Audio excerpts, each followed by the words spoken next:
पांचों प्रश्नों के उत्तर आज हो जाएंगे, इसलिए छोटे प्रश्न हैं वे तो पहले हम ले लेते हैं। छोटे प्रश्न तो नहीं, छोटे उत्तर हैं, ये हम पहले लेते हैं और बाद में जैसा समय रहेगा वैसा राजेंद्र जी के प्रश्न के बारे में चर्चा करेंगे। मुनीत जी, आप अपना प्रश्न पढ़ सकते हैं या फिर मैं ही बताऊं? ताई, मुनीत जी प्रवास पे हैं आज। हाँ, अभी जुड़े थे लेकिन नहीं, अभी उनके उनके कंप्यूटर में मैं जुड़ी हूँ। अच्छा ठीक है, ठीक है। नहीं, प्रश्न पूछने वाले ही नहीं रहेंगे तो उत्तर, हाँ उत्तर तो उनको भी चाहिए ना, उनके बहाने बाकी सब तो सुनते हैं ना। Recording in progress. तो मनु जी, आपका प्रश्न। मनु जी भी आज जुड़े नहीं हैं, उन्होंने कल लिखा अच्छा, था कि वो आज प्रवास पे रहेंगे करके। अच्छा, वो भी नहीं है। जी। तो समीर भाई। जी, हम हाँ, आपका प्रश्न। कारण शरीर के विषय में स्पष्ट नहीं हुई है, कृपया एक बार बताइए। हाँ, समीर भाई, आपकी स्वयं की आवाज और मोबाइल की आवाज दोनों आगे पीछे हो रही हैं, या तो आप मेरे ही मोबाइल के साथ आ जाए। हाँ, समीर भाई का प्रश्न है कारण शरीर के बारे में कुछ स्पष्टता करना। कारण उसको कहते हैं जिसमें से कार्य उत्पन्न होता है, माने जो हमको जगत में दिखाई देता है उन सारे परिणामों के पीछे कारण क्या रहता है, यही है। तो हमने स्थूल शरीर की बात की थी, सूक्ष्म शरीर की बात की थी। स्थूल और सूक्ष्म दोनों ही मूल कारण से ही उत्पन्न होते हैं। तो कारण तीन प्रकार के हैं। एक है उपादान कारण, एक है निमित्त कारण और एक है मूल कारण। उपादान कारण उसको कहते हैं जिससे कार्य निष्पत्ति होती है। उस दिन उदाहरण भी दिया था, जैसे घड़ा बनता है तो वह मिट्टी से बनता है, तो मिट्टी नहीं होगी तो घड़ा तो बनेगा ही नहीं। इसलिए घड़े का उपादान कारण मिट्टी है। जैसे सुवर्ण के आभूषण हम पहनते हैं, उसका उपादान कारण सुवर्ण स्वयं है। जैसे बहुत सारा सामान होता है लकड़ी से बना, तो उस सामान का माने कुर्सी का, टेबल का और दरवाजे का, खिड़की का जो है उसका उपादान कारण लकड़ी है, क्योंकि लकड़ी से बनता है। हम लड्डू खाते हैं, उसका उपादान कारण गेहूं है। ऐसे हाँ, इसको उपादान कारण ये ना लिंकच चूक होती। क्या हुआ? दोन लिंक है हमें बनते हैं। क्या हुआ? सुनाई नहीं दे रहा? ताई, हाँ, आ रहा है, सुनाई हाँ दे रहा आ है। रहा। हाँ जी, ठीक है। हाँ हाँ, तो इस प्रकार से स्थूल और सूक्ष्म शरीर के जितने भी आविर्भाव इस ब्रह्मांड में दिखाई देते हैं, ने ग्रह नक्षत्र हो, पहाड़ और नदियां हो, या फिर मनुष्य का, वनस्पति का शरीर हो, ये सब स्थूल है, उसका उपादान कारण। और विचार हो, भावना हो, अहंकार हो, इन सभी का भी उपादान कारण माने जिससे ये बने हैं वह है प्रकृति। इसलिए प्रकृति इस स्थूल और सूक्ष्म जगत का उपादान कारण है। कारण का कोई कारण भी होगा तो इसकी बात हम अभी करेंगे। परंतु प्रकृति अथवा जड़ अथवा अक्षर पुरुष, ये सब उसके प्रकृति के विभिन्न नाम हैं। तो ये इस ब्रह्मांड का स्थूल सूक्ष्म सहित पूर्ण ब्रह्मांड का उपादान कारण प्रकृति है। परंतु लौकिक उदाहरण से ही हम देखें तो मिट्टी से घड़ा अपने आप तो नहीं बन जाता, बनाने वाला कोई चाहिए। बनाने में दूसरा एक सहायभूत कारण वो चाक होता है, परंतु चाक के होने से और मिट्टी के होने से घड़ा नहीं बन जाता। घड़ा बनाने वाला कोई चाहिए, तो घड़ा बनाने वाला कुम्हार होता है। ये कुम्हार ब्रह्मांड का निमित्त कारण है, उसको बनाने वाले को निमित्त कारण है। उससे वह बनाता है, उसके होने से सब बनता है, इसलिए उसको निमित्त कारण कहते हैं। तो इस ब्रह्मांड का निमित्त कारण पुरुष है। उसी को ब्रह्म भी कहते हैं, उसी को अक्षर पुरुष भी कहते हैं, उसको परा प्रकृति भी कहते हैं, उसको चेतन तत्व कहते हैं। हम जिस टर्मिनोलॉजी का प्रयोग कर रहे हैं उसमें वह चेतन तत्व है। उपादान कारण जड़ तत्व है और निमित्त कारण चेतन तत्व है। अगर मिट्टी नहीं होगी तो कुम्हार कुछ भी कर ले तो भी घड़ा तो नहीं बनेगा। तो उपादान कारण के बिना भी स्थूल और सूक्ष्म शरीर नहीं बनता, और निमित्त कारण के बिना भी स्थूल और सूक्ष्म शरीर नहीं बनता। इसलिए ये निमित्त कारण और उपादान कारण चेतन और जड़ ऐसे हुए। परंतु हम एकमेवा द्वितीयम और अद्वैत एक ही तत्व है मूल, ऐसा कहेंगे तो चेतन और जड़ इन दोनों का भी एक मूल कारण है। ये कहाँ से आए? चेतन और जड़ कहाँ से आए? तो चेतन और जड़ दोनों ही परमात्मा से आए, जिसको हमारी टर्मिनोलॉजी में हम आत्म तत्व कहते हैं, आत्म रूप कहते हैं। उस आत्म रूप को विभिन्न नाम दिए गए हैं, विभिन्न दर्शनों में दिए गए हैं, विभिन्न विचारधाराओं में दिए गए हैं। तो उस आत्म तत्व को परमात्मा भी कहते हैं, परब्रह्म भी कहते हैं, और उत्तम पुरुष, गीता में कहा है पुरुषोत्तम, माने उत्तम पुरुष भी कहा है। ये उत्तम पुरुष अथवा परमात्मा ये ब्रह्मांड का स्थूल सूक्ष्म उपादान कारण निमित्त कारण इन सब का मूल कारण है। इसलिए कारण शरीर में तीन हुए, उपादान कारण, निमित्त कारण और मूल कारण। मूल कारण एक बार अपने में से ही उपादान कारण और निमित्त कारण को जन्म देता है, अर्थात स्वयं चेतन और जड़ ऐसे दो तत्वों में व्यक्त होता है और बाद में उसका कोई काम नहीं है। अब पुरुष और प्रकृति मिलकर, चेतन और जड़ मिलकर जो चित जड़ ग्रंथि होती है, उसी से सारे स्थूल और सूक्ष्म जगत की निर्मिति होती है। वहां व्यक्त होने की श्रृंखला शुरू हो गई तो एक के बाद एक ऐसे सारे स्थूल जगत के और सूक्ष्म जगत के आविर्भाव शुरू होते हैं। और ये शुरू होते होते होते स्थूलतम आविर्भाव पृथ्वी है। ऐसा कारण शरीर का स्थान है इस विश्व रूप में।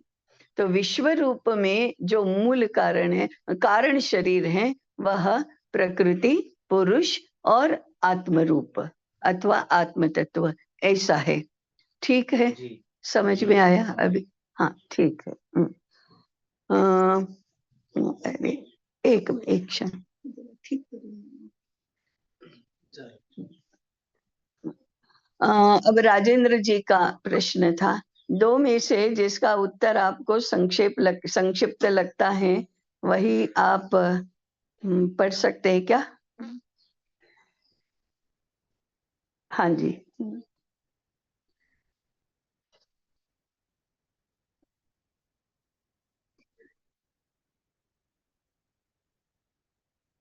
दे दिया। हाँ हाँ बोल दीजिए। हाँ जी हाँ। हम्म हम्म हम्म हम्म हम्म, हाँ हाँ। हम्म हम्म हम्म हम्म हम्म हम्म हम्म हम्म हम्म हम्म हम्म।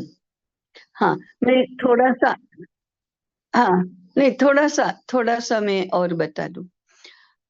विभिन्न दर्शनों में ये दर्शन क्या है? तो दर्शन एक पूर्ण विचारधारा है। वह अपने आप में सारे प्रश्नों के खुलासे करती है। तो ऐसी विभिन्न विचारधाराएं हैं, और इसके इसलिए तो विभिन्न दर्शन दर्शन भी हैं। तो दर्शन अपनी पद्धति से एक प्रकार की रचना से पूरे सृष्टि, माने सृष्टि और परमेष्टि, यहाँ आत्मा परमात्मा ब्रह्मांड जो भी हम शब्द प्रयोग करते हैं, इस जगत को जीवन को जिस रूप में हम जानते हैं, तो उसको जानने के अपने अपने प्रयास हैं, अपने अपने तरीके के प्रयास हैं। इसलिए सभी दर्शनों में शब्दावली एक रहती है कभी कभी, परंतु एक शब्दावली का अर्थ विस्तार और संदर्भ अलग अलग होता है। उदाहरण के लिए योग दर्शन में पूरे अंतःकरण को चित्त ही कहा है। जबकि जबकि वेदांत में मन बुद्धि अहंकार चित्त ऐसा अंतःकरण चतुष्टय बताया। तो वेदांत का चित्त और योग दर्शन का चित्त एक ही व्याप्ति का नहीं होता, एक ही संदर्भ का नहीं होता। इसी प्रकार से हमारे लौकिक जगत में भी इतना इतना घालमेल है। कभी कभी हम कहते हैं कि शरीर तो जड़ है और आत्मा चेतन है, और मृत्यु के समय शरीर को छोड़कर आत्मा चली जाती है। नहीं, आत्मा नहीं कहीं चली जाती, वो प्राण चले जाते हैं। तो प्राण को आत्मा कह देना, ये लौकिक जगत में बहुत होता है। और फिर आत्मा को चेतन मानना या प्राण को चेतन मानना, ये भी सबके बोलने में, सबकी चर्चा में, प्रतिपादन में आता है। तो अगर हम सांख्य की परिभाषा में देखेंगे तो प्राण भी जड़ ही है, प्राण भी प्रकृति से ही निःसृत हुआ है। तो हम ऐसे प्राण को आत्मा कह देते हैं। कभी कभी हम कहते हैं, अरे आप मेरे हाथ का बना नहीं खाओगे तो मेरी आत्मा को बहुत दुख होता। अब सुख दुख ये तो मन के विषय हैं, आत्मा के नहीं है। आत्मा सुख दुख से परे है। तभी हम मन के सुख दुख आदि के अनुभव से हम मन को आत्मा बोल रहे हैं। ये सुख दुख मन का ही विषय है, परंतु मन को आत्मा कहना, ऐसे हम कहते हैं वह दुरात्मा है, वह महात्मा है। तो उसके सद्गुण सदाचार के कारण से हम उसको, उसके मन को और बुद्धि को वर्णित करना चाहते हैं। तो कभी मन को बुद्धि को गुणों के, सद्गुण और दुर्गुण के आधार पर महात्मा दुरात्मा ऐसा कह देते हैं। तो कहने का तात्पर्य है कि शब्द एक ही है, परंतु संदर्भ के अनुसार उसका अर्थ विस्तार अलग अलग होता है। हम जिस विचारधारा लेकर अभी चर्चा कर रहे हैं, उसमें आत्मा माने पुरुष और प्रकृति, चेतन और जड़ दोनों हैं। जैसे हम कहते हैं कि ये पंच महाभूत तो केवल जड़ है, स्थूल है, नहीं, ऐसा नहीं है। सर्वत्र सृष्टि की निसृति, सृष्टि की रचना शुरू हुई, वो चेतन और जड़ दोनों एक रूप हुए तभी शुरू हुई। अकेले चेतन से सृष्टि नहीं बनती, अकेले जड़ से भी सृष्टि नहीं बनती। चेतन और जड़ दोनों ही एकात्म होते हैं, माने एक होते हैं, तभी सृष्टि बनती है। तो अगर ये दोनों एक होकर सारी सृष्टि बनती है, तो सृष्टि में जितने भी आविर्भाव हैं, इन सभी में दोनों हैं। ऐसा तो हो ही नहीं सकता कि किसी पदार्थ में केवल प्रकृति हो और पुरुष ना हो, या किसी पदार्थ में केवल पुरुष हो और प्रकृति ना हो। ऐसा तो हो ही नहीं सकता। जैसे हम कहते हैं कि चंद्र पर, गुरु पर, ऐसे सभी ग्रहों पर जीवन नहीं है, केवल पृथ्वी पर ही जीवन है। इसका अर्थ क्या है? ऐसा तो हो ही नहीं सकता कभी कि चेतन और जड़ दोनों ही ना हो, तो चेतन तत्व नहीं है, ऐसा नहीं हो सकता। पत्थर अपने आप गति नहीं कर सकता इसलिए वह जड़ है, ऐसा हो ही नहीं सकता। लॉजिक ऐसा परमिट ही नहीं कहता, अनुमति नहीं देता कि आप चेतन और जड़ को अलग करो। तो सारी सृष्टि में हमें जो अपनी विचारों के कंडीशनिंग के कारण से जो केवल जड़ लगता है, वो भी जड़ और चेतन दोनों ही होता है। तो अकेला चेतन और अकेला जड़ इस सृष्टि में कहीं पर भी होना संभव नहीं है। जब व्यक्ति की समाधि की अवस्था में पहुंचते पहुंचते चेतन और जड़ ये दोनों तो अलग हैं, परंतु एक हुए हैं, बाद में सृष्टि बनी है, इसके अनुभूति होकर अपने आप को चेतन और जड़ से भी परे, मैं तो आत्म तत्व ही हूँ, मैं ब्रह्म ही हूँ, तब हम उस परब्रह्म को ब्रह्म कह रहे हैं। तभी ये दोनों अलग हैं, ऐसा हमारी अनुभूति की समझ में आता है। नहीं तो तब तक सृष्टि में दोनों हैं, दोनों एक साथ हैं, वो कभी भी अलग नहीं हो सकते। ऐसी चेतन और जड़ दोनों की बनी जो सृष्टि है, उसके उपादान कारण और निमित्त कारण चेतन और जड़ हैं, दोनों ही हैं। चेतन निमित्त कारण और प्रकृति जड़ उपादान कारण। परंतु ये दोनों ही आए कहाँ से? तो विश्वरूप के संदर्भ में जब हम बात करते हैं, तब जैसे भगवद गीता में कहा, पुरुष और प्रकृति दोनों अनादि हैं। अनादि है का अर्थ क्या है? उससे आगे कुछ नहीं है। विश्व रूप में प्रारंभ चेतन और जड़ से, पुरुष और प्रकृति से होता है, आत्म रूप में नहीं। विश्व रूप के संदर्भ में वे दोनों अनादि हैं, परंतु आत्म रूप के संदर्भ में वे आत्म रूप से अर्थात परमात्मा से अर्थात परब्रह्म से ही निसृत हुए हैं। परमात्मा स्वयं, परब्रह्म स्वयं चेतन और जड़ के रूप में, पुरुष और प्रकृति के रूप में व्यक्त हुआ, और फिर परमात्मा ने इन दोनों को ही काम दे दिया कि अब तुम जानो और तुम्हारा विश्वरूप जाने, तो वे स्वयं ये हो गए। इसलिए तात्विक दृष्टि से अनादि, अनंत, अपरिमेय, अकल्प्य, अचिंत्य, अवर्णनीय सब कुछ, जो सारे विधेयक केवल परमात्मा को ही लागू होते हैं। जो जिसको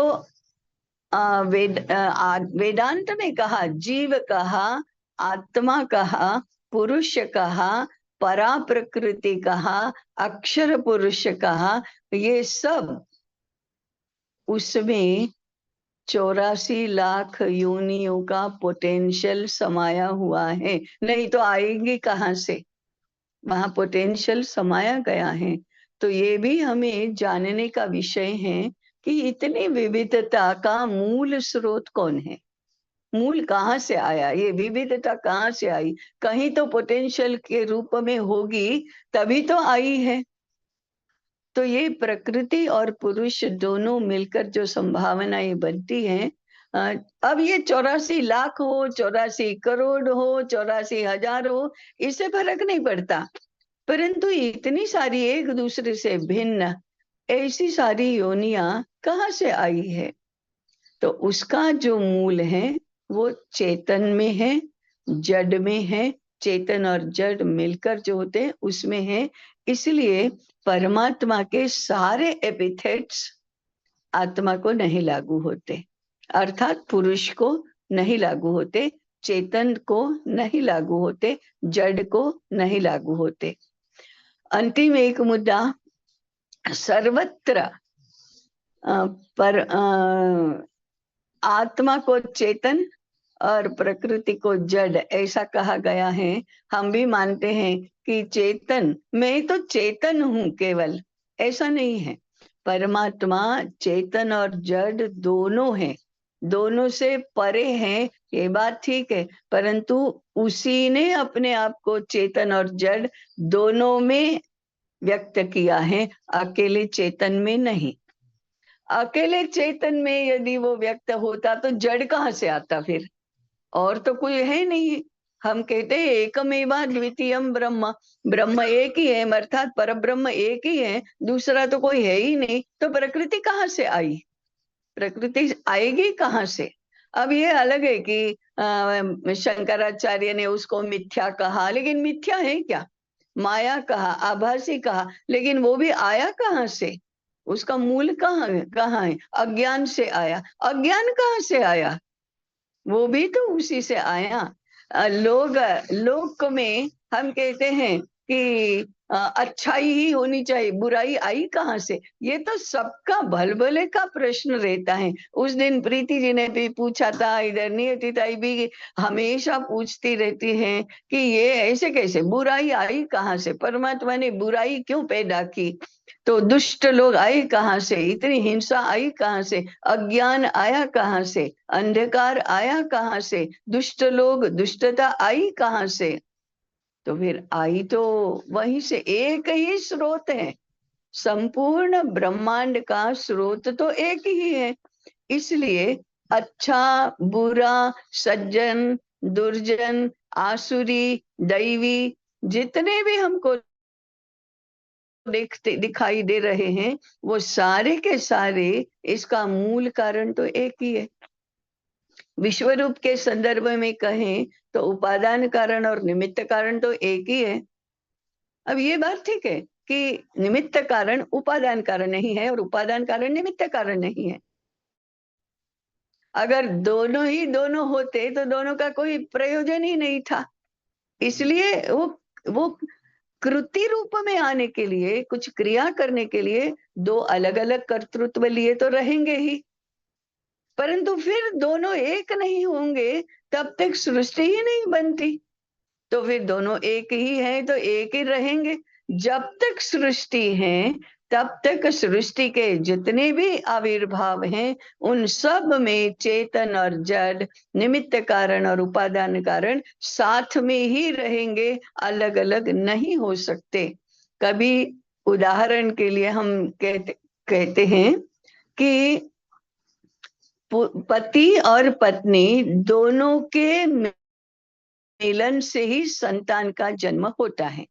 अब संतान के व्यक्तित्व में कभी केवल माता या केवल पिता रहेगा ऐसा तो कभी हो ही नहीं सकता। उसके एक एक सेल में माता और पिता दोनों ही हैं, और जब तक वो बालक रहेगा तब तक उसमें माता और पिता दोनों ही रहेंगे, कोई एक रहेगा ऐसा तो कभी होता ही नहीं। वो हालचाल करता है, बोलता है, हंसता है, खाता है, वो तो चेतन है, और जो पड़ा रहता है, सोता है, वो तो जड़ है, ऐसा नहीं हो सकता। वो सर्वत्र एक एक कोश में दोनों ही रहते हैं। इसी प्रकार से ब्रह्मांड के, सृष्टि के, विश्वरूप के सभी आविष्कारों में दोनों ही रहते हैं। ज्ञान अज्ञान ये सब जो द्वंद्व हैं, अब पुरुष और प्रकृति स्वयं द्वंद्व हैं, तो फिर ये सारे द्वंद्व तो रहेंगे ही रहेंगे। निर्द्वंद्व तो तभी बना जा सकता है जब हम चेतन और जड़ के भी परे जाते हैं। नहीं तो अकेले चेतन और अकेले जड़ कभी भी नहीं होते। हाँ, हमको ये सारी बातें समझ में आ गई, इसलिए हमको जिस प्रकार का व्यवहार करना चाहिए वैसा करते हैं। ये तो मुक्त होने की बात है, तभी हम ऐसा कर सकते हैं। बाकी तो चेतन और जड़ दोनों ही रहेंगे, तो फिर ज्ञान और अज्ञान दोनों ही रहेगा, प्रकाश और अंधकार दोनों ही रहेगा, अच्छा और बुरा दोनों ही रहेगा, दुष्ट और सुष्ट दोनों ही रहेंगे, दैवी और आसुरी संपद दोनों ही रहेंगी। कभी भी आसुरी संपद नष्ट नहीं होगी। जिसको हम नष्ट होना कहते हैं, वो आसुरी नष्ट होगी तो दैवी भी नष्ट हो जाएगी, क्योंकि वो तो एक सिक्के की दो पक्ष की तरह साथ में ही रहेगी। हम कहेंगे कि सिक्के की एक बाजू है, वो खत्म कर दो तो सिक्का ही खत्म हो जाएगा। एक बाजू कभी नहीं खत्म कर सकते, दोनों साथ में ही रहते। केवल इतना ही है कि सामने कौन सी बाजू आती है, उसके ऊपर से हम सिक्के को पहचानते हैं। छाप है कि कितना है, वो तो जो बाजू सामने है उससे हम पहचानते हैं। अगर सामने ज्ञान वाली बाजू आती है तो पीछे वाली बाजू अज्ञान है ही, दोनों ही है। कई बार ऐसा होता है कि इसका स्वीकार करना हमारी बुद्धि को पटता नहीं है, ऐसे कैसे होगा। तो फिर अज्ञान का क्यों नाश करने को कहते हैं, फिर दुष्ट लोगों का नाश करने के लिए क्यों कहते हैं, फिर तमोगुण को दूर करने के लिए क्यों कहते हैं। अरे ये व्यवहार के संदर्भ में है। सबको सुख चाहिए, ये तो स्वाभाविक इच्छा है। दुख किसी को नहीं चाहिए, इसलिए दुख दूर करो कहते हैं। परंतु वो दुख तो तत्काल ही दूर होता है, कभी भी ऐसे दूर नहीं होता। वो छिपता है केवल, वो हमारे प्रत्यक्ष व्यवहार से दूर रहता है, उतना ही है। तो ये भगवत गीता में भी बार बार कहा है, निर्द्वंद्व बनो, द्वंद्व से परे जाओ, और निस्त्रैगुण्यो भवार्जुन, तीनों गुणों से परे जाओ। तो परे जाएंगे तो फिर प्रकृति और पुरुष में ही जाएंगे, और प्रकृति और पुरुष में प्रकृति की साम्यावस्था होगी निस्त्रैगुण्य होने की। तो साम्यावस्था तो तभी होती है जब पुरुष और प्रकृति अलग होते हैं, तभी प्रकृति में साम्यावस्था होती है। तो फिर वो तो वापस जाना हुआ, वो प्रलय की दिशा में जाना हुआ। जैसे सृजन का प्रारंभ होता है तो सबसे पहले पुरुष और प्रकृति होते हैं, वे अलग होते हैं, परंतु एक होने से ही सृष्टि की रचना शुरू होती है। उसी प्रकार से प्रलय में सब अपने मूल कारण की ओर गति करने लगते हैं। तो चित जड़ ग्रंथि खुलने के बाद पुरुष और प्रकृति एक दूसरे से स्वतंत्र होते हैं, और जैसे ही स्वतंत्र हुए तो फिर अपने मूल कारण में वे लीन हो जाते हैं, उसी को प्रलय कहते हैं। परंतु ऐसे प्रलय के बाद पुनः वही प्रक्रिया शुरू हो जाती है, ऐसा सारा अपना दर्शन हमें समझाता है। ठीक है, हमको जरा समय लगता है, या हमारे सारे संदर्भों की कंडीशनिंग इतनी अधिक होती है, और ये तो मानने में नहीं आता, ये तो समझ में नहीं आता, ऐसा कैसे हो सकता है, ऐसा होता है। तो ठीक है, प्रारंभ में ऐसे प्रश्न होते हैं, लेकिन ठीक है, विचार करो, ऐसा कैसे होता है, हाँ ऐसे होता है, ऐसा कैसे होता है, हाँ ऐसा ही होना चाहिए, ऐसा नहीं हुआ तो एक बार विश्व युद्ध में सभी राक्षसों को, सभी दुष्टों को समाप्त कर दिया और धर्म की संस्थापना हो गई, और सब सज्जन ही सज्जन वृंद विश्व में रहे। तो कितनी जल्दी एकादा कोई सज्जन दुर्जन बनने लगता है, और एकादा कोई सुख दुख में परिवर्तित हो जाता है। केवल केवल केवल सुख ही सुख रहने से हमारे लौकिक जगत में भी ऊब जाते हैं, और अभी तो कुछ इधर उधर का करो, दुष्ट प्रवृत्ति करो तो कुछ मजा आएगा, ऐसा लगने लगता है। तो जरा धीरे धीरे करके इस सृष्टि की रचना के बारे में जो मूल रूप से समझाया गया है उसको समझने का हम प्रयास करेंगे तो सारी बातें समझ में आ जाएंगी। ठीक है राजेंद्र जी। हाँ जी। हाँ हाँ हाँ हाँ। हम्म।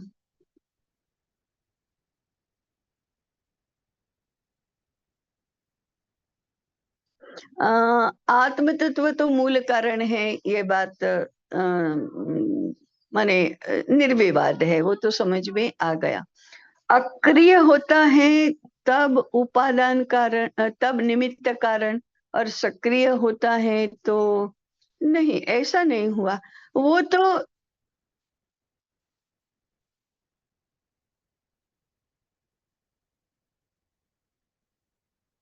दोनों है। हाँ हाँ, उपादान में दोनों ही हैं, लेकिन उसके साथ निमित्त कारण नहीं जुड़ता तब तक सृजन शुरू नहीं होता। तो ये तो सृजन की बात है, आविर्भाव अस्तित्व में आने की बात है। बाद में जैसे जैसे पृथ्वी स्थूलतम, ऐसा आविर्भाव है, ठोस है, लेकिन उसमें क्या ये सूक्ष्म अंतःकरण नहीं होगा? होगा। प्राण नहीं होगा? होगा। क्योंकि सृष्टि के माने बनते बनते बनते जितने भी आविर्भाव हैं वो सब एक साथ रहते हैं। पंचमहाभूत भी एक साथ रहते हैं और 3 गुण भी एक साथ रहते हैं, अथवा अंतःकरण चतुष्टय भी एक साथ रहते हैं। अब पृथ्वी में पांचों महाभूत तो है, माने पृथ्वी एब्सोल्यूट बात करो तो उसमें नहीं है, परंतु पृथ्वी के जितने भी आविर्भाव हम इस जगत में देखते हैं, जैसे पत्थर देखते हैं, मिट्टी देखते हैं, लकड़ी देखते हैं, मनुष्य का शरीर देखते हैं, हड्डियां देखते हैं, तांबा सोना आदि धातु देखते हैं, तो उसमें हमको प्रथम दर्शन में तो लगता है कि इसमें जल तत्व कहाँ है, इसमें वायु तत्व कहाँ है, इसमें आकाश कहाँ है। वो तो हमारी समझ में नहीं आता कि पृथ्वी महाभूत तो दिखाई देता है, परंतु उसमें बाकी सारे पंच महाभूत तो है नहीं, परंतु है। पांचों भूत जब तक एक साथ नहीं होते तब तक वो दृश्य रूप में या व्यक्त रूप में आता ही नहीं है। ये हमने बिंदु की परिभाषा जब हम करते थे तब देखा था। तो जैसे चारों शेष महाभूत पत्थर में है ही, ऐसा हम मानते हैं, उसी प्रकार से सूक्ष्म शरीर भी है ही, नहीं होगा ऐसा तो होगा ही नहीं, क्योंकि ये सब एक साथ मिलकर ही रहते हैं। इसलिए वो सारे के सारे उपादान कारण ही हैं। पर क्योंकि प्रकृति से निसृत होते होते ये सब बने हैं, परंतु बिना निमित्त कारण से तो ये कुछ होगा ही नहीं, इसलिए निमित्त कारण तो उसमें रहेगा ही रहेगा। इस अर्थ में जड़ जहां भी है, जैसा भी है, सक्रिय है, निमित्त अक्रिय ही है, वह केवल होता है। उसके होने से जो बनने वाला है वो सब बनता जाता है, बनता जाता है, बनता जाता है। कुम्हार कभी भी मिट्टी नहीं बनता, कुम्हार कभी भी घड़ा नहीं बनता, कुम्हार कभी भी ईंट नहीं बनता, परंतु उसके करने से, होने से ही मिट्टी से घड़ा, ईंट, तवा, खिलौने आदि सब बनता है। ऐसे निमित्त और उपादान दोनों साथ में ही होते हैं। अक्रिय माने अव्यक्त, अव्यक्त रूप में ठोसतम आविर्भाव में भी बाकी सारे के सारे रहते ही हैं। वो रहते ही हैं, कुछ करते नहीं दिखाई देते हमको। ठीक है।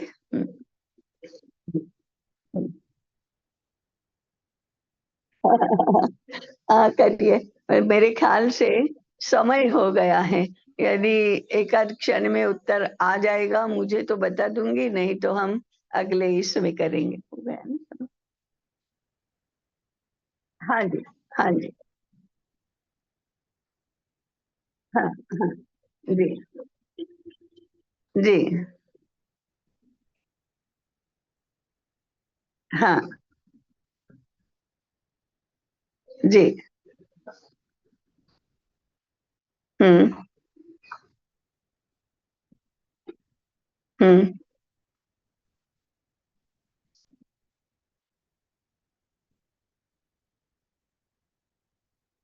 हाँ हाँ हाँ बिल्कुल। प्राण प्रकृति की परिवर्तनशीलता के कारण से ही प्राण की उत्पत्ति हुई है, इसलिए वो जड़ ही है। पंचकोश की परिभाषा में भी वो जड़ है, वेदांत की परिभाषा में भी वो जड़ है, और विश्व रूप में भी वह जड़ ही है। परंतु जड़ और चेतन साथ में ही रहते हैं, इसलिए वह जड़ चेतन दोनों ही है। इसलिए हमारी माने सही वाक्य तो ये होगा, कुछ भी अकेला जड़ भी नहीं होता, अकेला चेतन भी नहीं होता। वो चेतन और जड़ दोनों ही होते हैं। एक बार ये मन में बैठ गया, ये बुद्धि में बैठ गया कि चेतन विश्व रूप में चेतन और जड़ जड़ एक दूसरे से अलग, एक दूसरे से स्वतंत्र हो ही नहीं सकते। नहीं तो कुछ भी दिखाई ही नहीं देगा हमको, कुछ भी व्यवहार में आएगा ही नहीं, अस्तित्व में ही नहीं आएगा। चेतन नहीं है ऐसा कैसे कह सकते हैं, जड़ नहीं है ये तो नहीं कहते। परंतु जड़ नहीं है, प्राण अकेला चेतन है ये नहीं कह सकते, मन अकेला चेतन है नहीं कह सकते, मन अकेला जड़ है वो भी नहीं कह सकते। एक बार प्रकृति में परिवर्तन की प्रक्रिया शुरू हुई तो उसके लिए दोनों साथ में होना अनिवार्य है। अब वहां अगर दोनों अनिवार्य हैं तो फिर ये तो नहीं हो सकता। अब दूध में एक बार हमने शक्कर मिला दी, अब जहां कहीं भी उस दूध का प्रयोग होगा, चाय बनाएंगे तो दूध और शक्कर दोनों ही होंगे, आटा उससे मानेंगे दशमी का तो दूध और शक्कर दोनों ही है। दूध और शक्कर को अलग रूप में अब हम कैसे देखेंगे कि रोटी में तो केवल दूध ही दूध लिया, शक्कर नहीं लिया, और दूध पाक में शक्कर ही शक्कर लिया, दूध नहीं लिया, ऐसा तो नहीं कह सकते। दूध और शक्कर मिल गया, एक रूप एक रस हो गया। अब जितना समय वो रहेंगे उतना समय दोनों साथ में ही रहेंगे। अकेला दूध दूध का प्रयोग कर लिया, अकेले शक्कर का प्रयोग कर लिया, ऐसा तो होगा ही नहीं।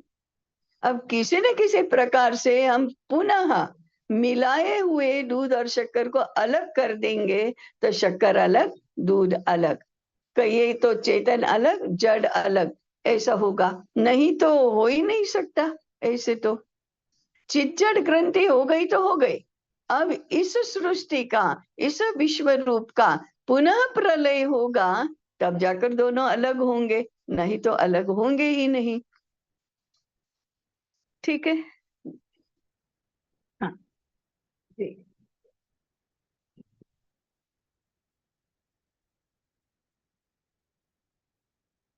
हाँ उसके बाद, हाँ दोनों दोनों रहेंगे, दोनों रहेंगे, हाँ जी। आ, ठीक है, अभी समाप्त करते हैं।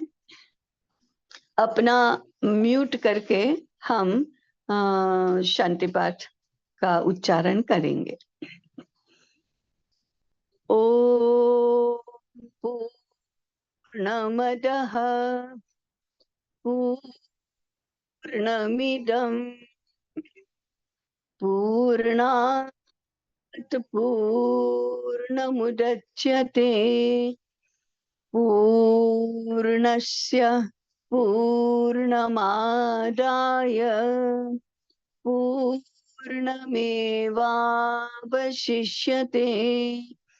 ओ शांति शांति शांति। सबको नमस्कार, ताई प्रणाम।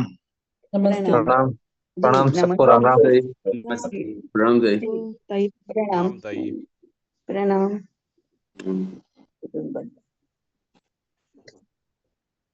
Recording